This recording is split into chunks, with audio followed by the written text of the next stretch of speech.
The sky wept with a fury that Meadow Creek, Colorado, had never seen, turning the dusty Main Street into a raging torrent in the spring of 1878. Marguerite Calloway clutched her sodden skirts, trapped on what had become an island of boardwalk, as muddy water swirled around her ankles, rising with each passing minute. The general store's awning offered little protection as rain pounded mercilessly, plastering her chestnut hair to her face and shoulders. Her journey west to start anew as the town's schoolteacher now seemed like a terrible mistake. "Hold on, madam," a deep voice called through the downpour. Through sheets of rain, Marguerite spotted a tall figure on horseback navigating the flooded street. The chestnut stallion moved confidently through the knee-deep water toward her stranded position. The rider's face was partially obscured by a wide-brimmed hat, but she could make out a strong jawline darkened by stubble. "You're in a mighty precarious situation," he said, pulling his horse alongside the boardwalk. Without warning, he leaned down, strong arms reaching for her. "You're not walking alone through this flood. That's a promise." Before she could protest, he lifted her with surprising gentleness, settling her sideways across his lap. One arm held her securely while the other controlled the reins. "I'm perfectly capable," she began, dignity wounded despite her desperate situation. "I've no doubt, madam," he interrupted, a hint of amusement in his voice, "but even the most capable folks need a hand sometimes." His eyes, startlingly blue beneath the shadow of his hat, met hers. "Name's Wallace. I run the W Ranch outside town." "Marguerite Calloway," she replied stiffly, though gratitude was quickly replacing indignation. "The new schoolteacher, or I was meant to be before this deluge washed away my dignity." Reed's laugh was warm despite the cold rain. "Meadow Creek's been waiting on a proper teacher for months. We won't let a little water change that." As they rode through the flooded street, Marguerite became acutely aware of his arm around her waist, the solid warmth of his chest against her side. Despite her soaked clothing and the chill in the air, heat crept up her neck. "The boarding house is just ahead," Reed said, guiding his horse toward a two-story building at the end of the street. "Mrs. Patterson runs a tight ship, but she's got a heart of gold. She'll have you dry and warm in no time." When they reached the boarding house, Reed dismounted first, then reached up to help Marguerite down. His hands spanned her waist, and for a moment when her feet touched the ground, they stood close enough that she could see droplets of rain clinging to his eyelashes. "Thank you, Mr. Wallace," she said, stepping back and straightening her sodden skirts. "I'm in your debt." "No debt between neighbors, Miss Calloway," he replied, tipping his hat. "Welcome to Meadow Creek." As he turned to remount his horse, Marguerite caught sight of a star pinned to his vest beneath his open coat. Not just a rancher then, but the local sheriff as well. Her rescuer was becoming more intriguing by the minute. Mrs. Patterson proved to be exactly as Reed had described, stern but kindly, fussing over Marguerite like a mother hen as she showed her to a modest but clean room on the second floor. "Sheriff Wallace is a good man," the older woman said as she laid out dry towels. "Lost his wife to fever 4 years back, raises his boy alone now." Marguerite's heart constricted at this news, a widower with a child. "How old is his son?" "Young Matthew's 8 now. Bright as a new penny but wild as the wind. Needs a firm hand, that one." Mrs. Patterson gave her a meaningful look, and a teacher with patience. Later that evening, dry and warm in borrowed clothes, Marguerite sat in the boarding house parlor watching the rain continue its assault on Meadow Creek. Her thoughts drifted to the sheriff, with the kind eyes who had carried her through the flood. 4 years a widower with a young son to raise, yet he'd taken time to rescue a stranger. She'd come west to escape painful memories and start fresh. Teaching had been her salvation after her fiancé, Thomas, had broken their engagement to marry a banker's daughter in Boston. The humiliation had been unbearable. Out here, no one knew her story. No one would pity her or whisper behind fans about poor Marguerite Calloway, discarded for a better prospect. The sound of spurs jingling on the porch pulled her from her thoughts. Mrs. Patterson hurried to open the door, revealing Reed Wallace, now in dry clothes but still wearing his sheriff's badge. "Evening, Mrs. Patterson. I've brought Miss Calloway's trunks from the stagecoach office." He stepped inside, removing his hat. His dark hair was still damp, curling slightly at the temples. "How thoughtful, Sheriff," Mrs. Patterson beamed. "She's right in the parlor. I'll make some coffee." Reed entered the parlor, his tall frame seeming too large for the delicate furniture. When he saw Marguerite, a smile transformed his serious face. "Feeling better, Miss Calloway?" "Much, thank you," she replied, suddenly conscious of her borrowed dress and hair loose around her shoulders instead of properly pinned. "And grateful for your assistance with my luggage. I feared it might be ruined in the flood. The stagecoach driver stored it safely before the worst hit."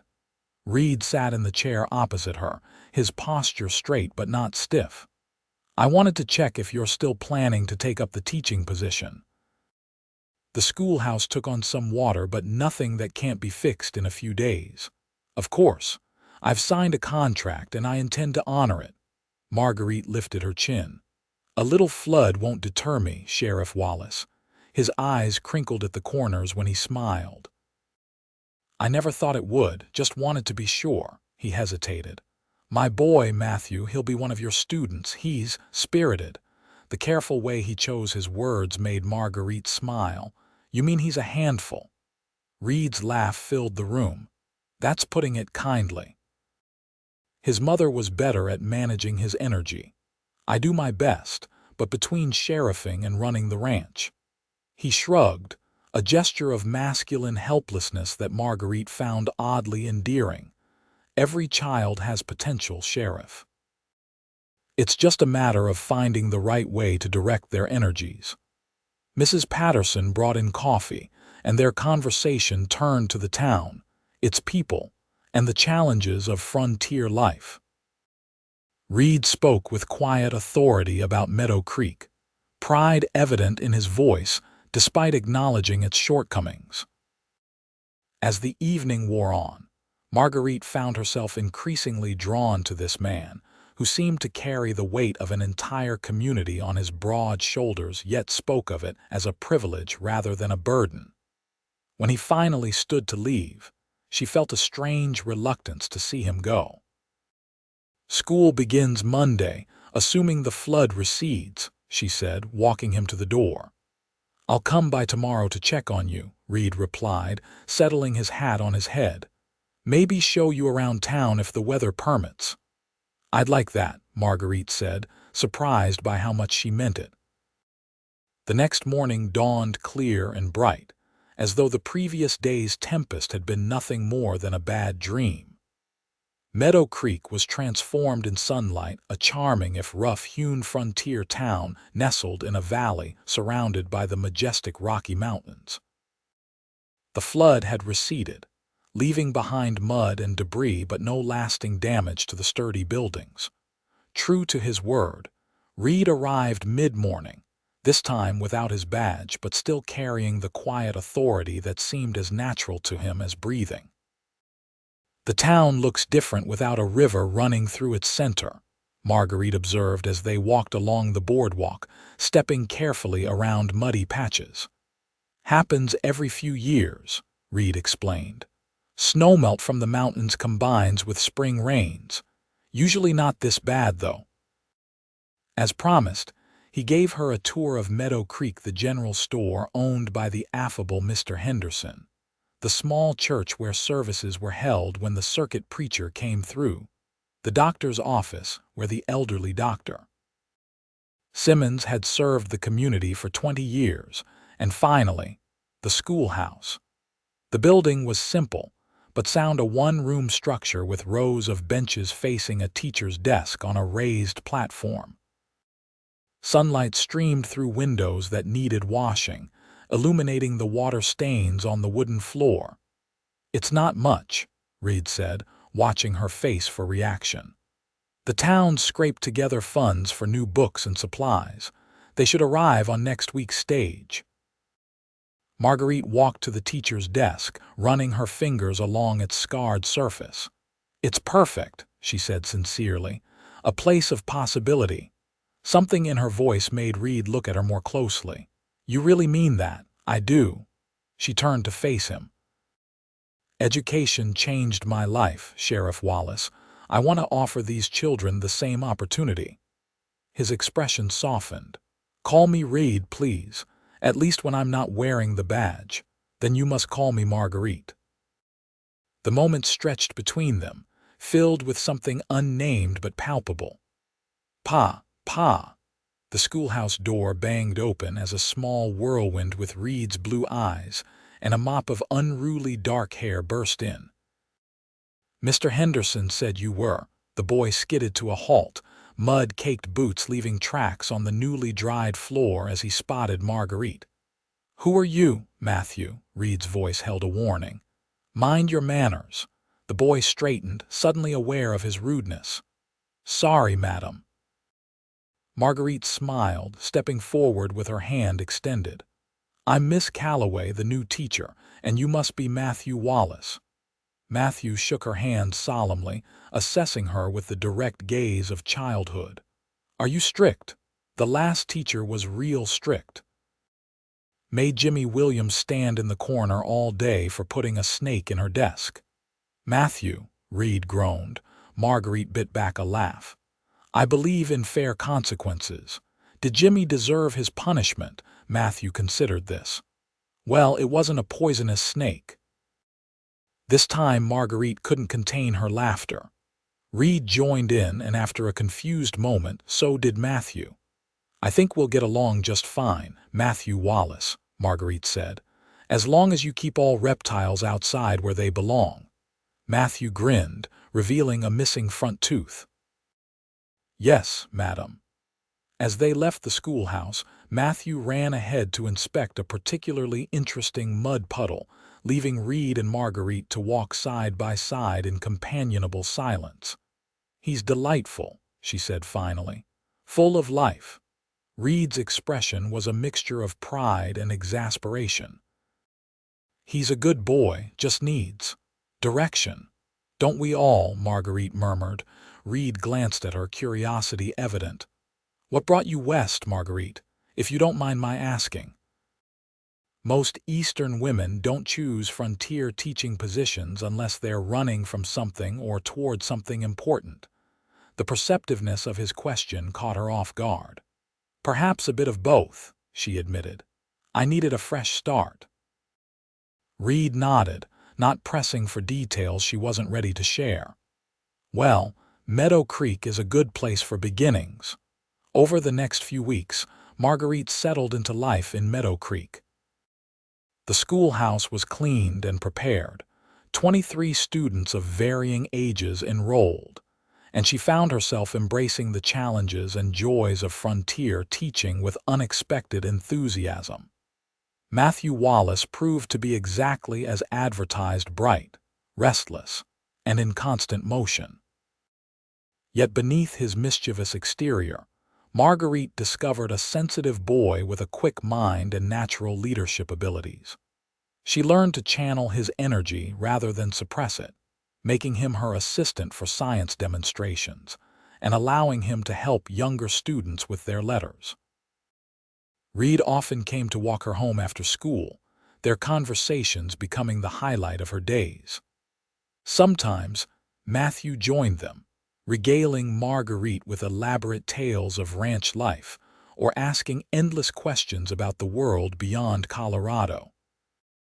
Other times, Reed came alone, and they would talk long into the evening on the boarding house porch about books, ideas, and their hopes for the community. Marguerite learned that Reed had come west after the war, seeking peace after years of violence. He'd found it briefly with his wife, Sarah, before losing her to typhoid. Now he divided his time between the ranch his hard work had built and serving as sheriff to a town he believed in.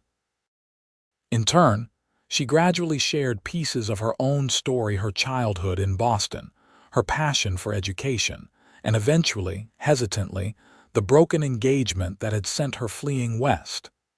"He was a fool," Reed said simply when she finally told him about Thomas. They were sitting on the boarding house porch, watching the sunset paint the distant mountains gold and crimson. Marguerite shook her head. "He was practical. Catherine had a substantial dowry and connections my family couldn't provide." "Still a fool," Reed insisted, his eyes never leaving her face. "Some things are worth more than money or connections." The intensity in his gaze made her heart beat faster.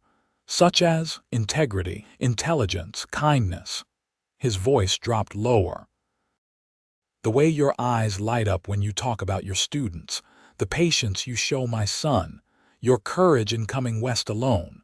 Marguerite looked away, afraid of what he might see in her expression. "You give me too much credit." "I don't think that's possible." Spring mellowed into summer. The mountains shed their snowy caps, wildflowers carpeted the meadows, and Marguerite found herself falling in love with Meadow Creek, with teaching, and most dangerously, with Reed Wallace.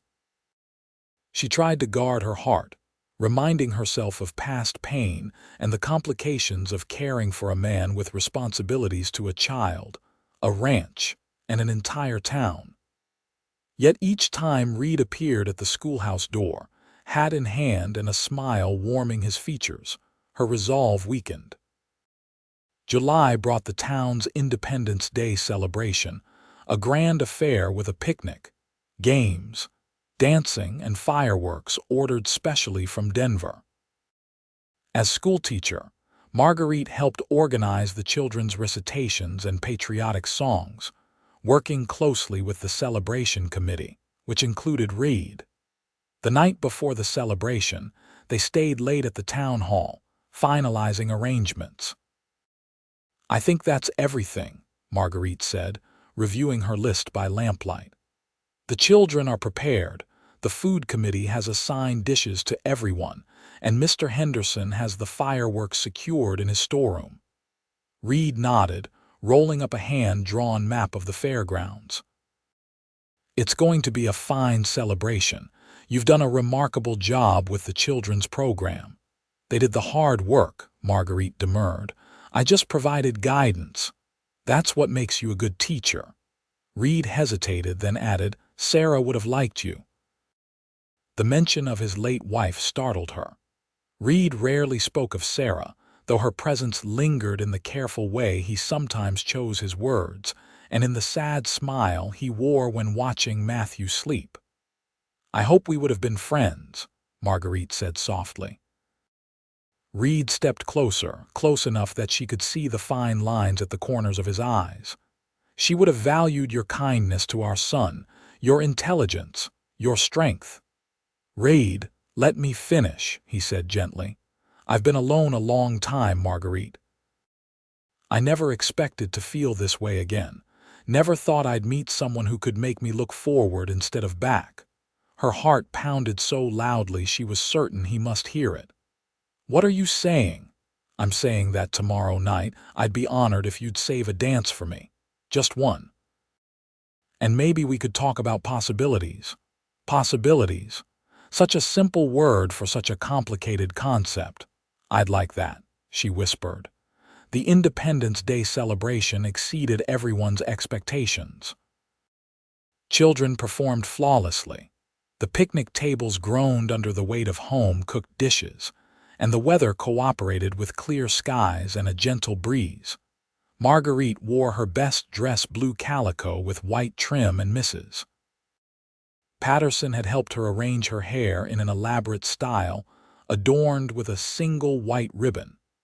She felt beautiful for the first time in months, especially when she caught Reed watching her from across the fairground, his expression making her cheeks flush. As the sun began to set, Musicians gathered on a makeshift platform, tuning instruments for the dancing portion of the evening. Lanterns were lit, casting a golden glow over the festivities, and couples began to form for the first dance. Reed appeared at her side, looking unfamiliar yet handsome in a clean black coat rather than his usual work clothes. He trimmed his beard and slicked back his hair, revealing more of the strong features that Marguerite had come to admire. "Miss Calloway," he said formally, extending his hand. "May I have this dance?" She placed her hand in his, feeling the calluses that spoke of hard work and capability. "You may, Sheriff Wallace." The musicians struck up a waltz, and Reed led her onto the dance floor with surprising grace for such a tall man. His hand at her waist was respectful but warm, and he guided her through the steps with confidence. "You dance well for a cowboy, Sheriff," she teased. A smile tugged at his lips. "My mother insisted her sons learn proper manners, even on the frontier. Dancing was part of the education." She did an excellent job. As they moved together, the rest of the celebration seemed to fade away. Marguerite was conscious only of Reed's hand in hers, the warmth in his eyes, and the feeling that something important was happening between them. "You look beautiful tonight," Reed said softly, for her ears alone. "Though you're beautiful every day." "Thank you," she replied, unable to look away from his gaze. "You're quite handsome yourself when you're not covered in trail dust." His laugh rumbled deep in his chest. "I'm afraid that's a rare occurrence. Ranch work isn't kind to fine clothes." "I don't mind the dust," Marguerite admitted. "It's part of who you are." The dance ended too soon, and they reluctantly separated as others claimed their attention.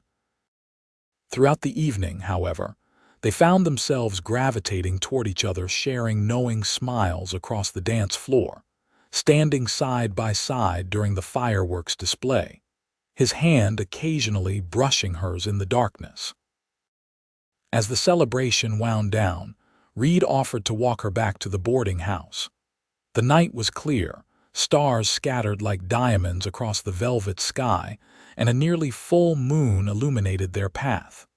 "Did you enjoy the festivities?"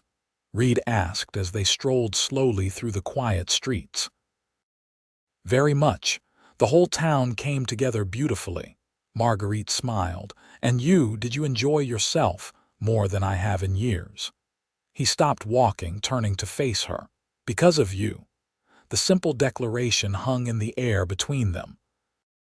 Marguerite's heart raced as Reed took her hand, his thumb tracing gentle circles on her palm.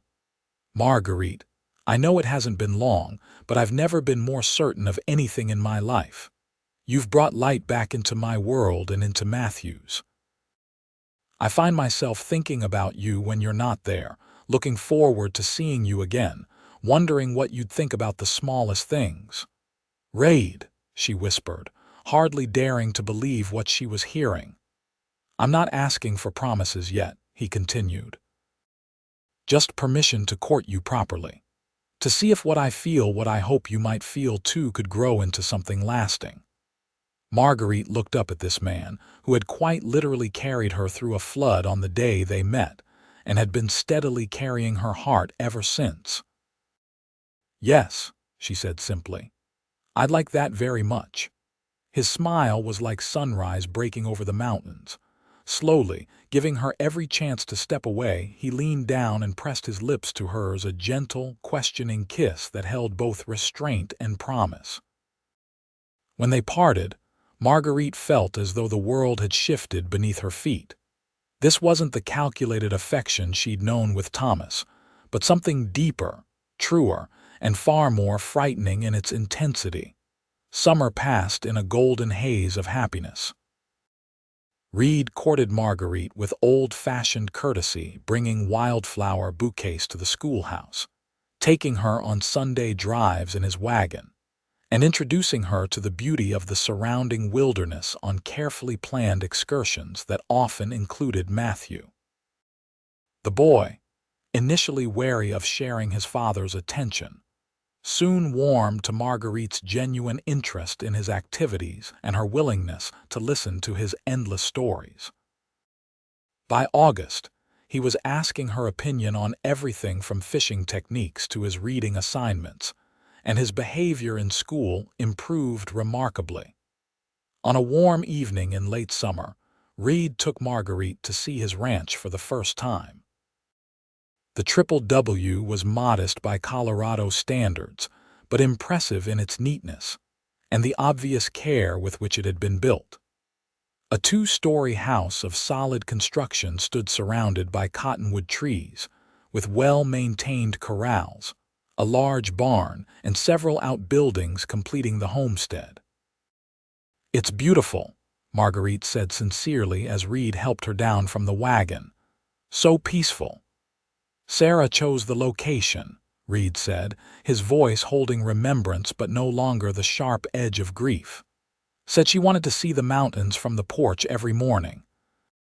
He showed her around the property with evident pride, the spring-fed stream that never ran dry, the garden where Matthew was attempting to grow pumpkins for the fall festival, the paddock where a new foal frolicked beside its mother. Inside, the house was simple but comfortable, with handcrafted furniture and touches that spoke of a woman's influence still visible in the faded curtains and carefully preserved china displayed in the kitchen cabinet. "I've kept things as they were," Reed explained, a hint of uncertainty in his voice, "for Matthew's sake. But sometimes I think it's time for changes, new beginnings." Marguerite understood the question beneath his words. "Changes can honor the past while embracing the future," she said softly. "The foundations remain strong even when the house is renewed." That evening, as they sat on the porch watching the sunset paint the mountains in shades of purple and gold, Reed took her hand. "I love you, Marguerite," he said simply. "I think I have since the day I carried you through that flood. You've brought joy back into our lives, mine and Matthew's. This place needs a woman's touch again. It needs your touch." From his pocket, he withdrew a small velvet pouch. "This was my grandmother's," he said, tipping a gold ring with a small pearl into his palm. "I'd be honored if you'd wear it. If you'd consider becoming my wife." Tears blurred Marguerite's vision as she looked at the ring, then at the man offering it, this steady, honorable man who had rescued her in more ways than one. "Yes," she whispered, her voice catching. "Yes, Reed Wallace, I will marry you." His kiss was gentle at first, then deepening with a passion that made her heart race and her mind spin. When they finally parted, both breathless, Reed pressed his forehead to hers. "Thank you," he murmured, "for taking a chance on a widowed sheriff with a wild son and a ranch that needs work." Marguerite smiled through her tears. "Thank you for lifting me out of that flood and showing me I didn't have to walk alone anymore." Their wedding took place in October, when the aspen trees turned the mountainsides to gold and the air held the first crisp promise of winter. The entire town attended, packing the small church to witness the sheriff and the schoolteacher exchange vows. Matthew stood proudly beside his father, carefully holding the rings until the proper moment. When the preacher pronounced them husband and wife, the boy was the first to cheer, his enthusiasm drawing laughter from the congregation. The celebration afterward was joyous, a testament to how deeply both Reed and Marguerite had become woven into the fabric of Meadow Creek. There was dancing and feasting well into the evening, and when the newlyweds finally departed for the ranch in a wagon decorated with ribbons and flowers by Marguerite's students, they were showered with wheat grains and good wishes. That night, in the bedroom Reed had carefully prepared with new curtains and a handmade quilt from Mrs. Patterson, they discovered each other fully for the first time. Their lovemaking was tender yet passionate, a physical expression of the deep bond that had grown between them over the months. Afterward, lying in Reed's arms as moonlight spilled through the window, Marguerite felt a sense of homecoming unlike anything she'd ever known. "Happy, Mrs. Wallace?" Reed asked, pressing a kiss to her temple. "More than I ever imagined possible," she replied honestly. "When I came west, I was seeking escape. I never expected to find such joy." "We found each other," Reed said simply, "and that's a rare gift." The seasons turned, and Marguerite embraced her new life with wholehearted enthusiasm. She continued teaching, now riding to the schoolhouse each morning from the ranch, while also learning the skills required of a rancher's wife. Under her influence, the Triple W house became a true home again, filled with books, music, and laughter. Matthew thrived with her guidance, his natural intelligence nurtured by Marguerite's teaching, and his energy channeled through responsibilities suited to his age and abilities. He began to speak of becoming a doctor someday, inspired by Dr. Simmons' tales of healing. When spring came again, almost a year to the day since Reed had carried Marguerite through the flooded street, she shared news that brought tears of joy to her husband's eyes. "A baby," he whispered, his hand gently covering the still flat plane of her stomach. "You're certain, Doctor?" "Simmons confirmed it yesterday. By Christmas, we'll be a family of 4. Reed gathered her into his arms, his expression a mixture of wonder and gratitude. "I never thought I could be this fortunate twice in one lifetime." "Not fortune," Marguerite corrected gently. "Love. The kind that finds us when we're ready to receive it." As they stood together on the porch, watching the sunset gild the mountains with the same light that had witnessed their first kiss, Marguerite thought about the journey that had brought her to this moment. From heartbreak in Boston to happiness in Colorado, from being stranded in a flood to finding a love that would sustain her through all seasons. "You ever regret it?" Reed asked, seeming to follow her thoughts. "Coming west, marrying a small-town sheriff instead of an Eastern gentleman?" Marguerite turned in his arms, rising on tiptoes to kiss him with all the love in her heart. "Never. Not for a single moment. The day you lifted me from that flood was the first day of my real life." "You're not walking alone," Reed murmured against her lips, echoing the words he'd spoken that first day. "Not ever again." "Neither are you," Marguerite replied softly. "We walk together now, all of us." As if in agreement, the child within her fluttered for the first time, a tiny movement like the brush of butterfly wings. Marguerite placed Reed's hand where she had felt it, and they stood together in the gathering twilight, 3 hearts beating as one family, bound by love that had begun in a flood but would endure through all the seasons of their lives together.